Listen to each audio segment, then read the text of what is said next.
is one of the most dangerous jobs in Brazil. Motorbike couriers, or motoboys as they are known, risk their lives every day weaving dangerously in and out of the traffic to deliver everything from contracts to pizza. Watching them in action, it's no surprise that here in São Paulo there are about 150 motorbike accidents a day. Almost everyone else on the road hates them. Pedestrians live in fear of them, while motorists curse them for getting in the way and scratching their cars. To make life more difficult, they have now been dragged into a bitter war over public transport in São Paulo, one of the biggest issues affecting October's presidential and local elections. Luis Rubens has been working as a motorboy for 20 years. Even after breaking both his legs on the job, he can't imagine doing anything else. He loves being out on the road, he says, and not knowing what he'll be asked to deliver next. A ambulância passou no farol vermelho, eu bati na ambulância e a minha mala estava cheia de exames laboratoriais. E exames laboratoriais de potinhos de hemograma, de fezes, de urina, e voou tudo para todo lado. E o policial militar perguntou o que tinha na mala, eu estava no chão e falei para ele, você quer ver, vê você, né? Eu não vou abrir essa mala por nada. There are now more than 200,000 motorboys working in the city of São Paulo alone.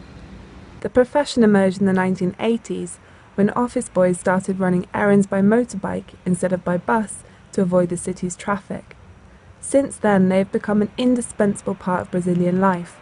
A boom in car production over the past decade has brought Brazil's cities to a standstill, and motorbikes are now the only viable way to make deliveries and ferry around the piles of documents that are produced by the country's unwieldy bureaucracy every day. In May this year, São Paulo broke a new record for the amount of traffic on its roads. At one point on a Friday afternoon, authorities recorded 214 miles of traffic jams on the city's streets. That's equivalent to a line of cars all the way from New York to Boston. However, after complaints over bus fares sparked mass street protests across the country last year, Brazil's federal and local governments have rushed to prioritise public and alternative means of transport. In São Paulo, one of the most controversial initiatives has been to replace the city's last remaining motorbike lanes with cycle lanes as part of a web of new cycle paths. However, critics say the new cycle lanes have made the traffic even worse and are nothing but a superficial measure to win over voters. Aldemir Martins, the leader of the city's motorboy union, is particularly angry.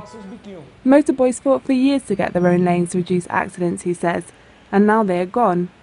Nós não temos nada contra a ciclovia nem com o ciclista, pelo contrário, nós achamos que eles também são discriminados no trânsito.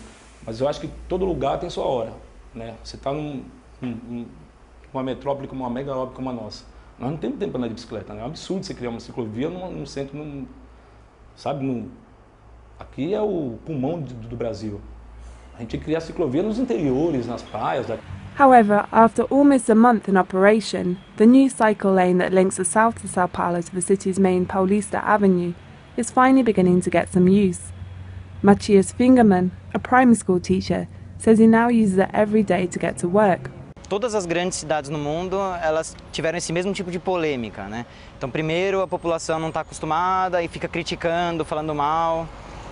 E depois as pessoas começam, primeiro a estrutura vem, as pessoas começam a se acostumar com a ideia e depois elas começam a usar. Então acho que a gente está no momento inicial, né? Eu acho que as cidades na Europa, elas já estão muito mais avançadas em relação a isso, elas já têm estrutura há mais tempo, né? Então eu acho que aqui, na verdade, está começando a coisa. Eu acho que a gente tem todo o potencial para um dia ser uma Amsterdã na América. It is a debate that really goes to the heart of Brazil's rapidly changing society. Never before have so many Brazilians lived in cities, and never before have the poor been given so much power.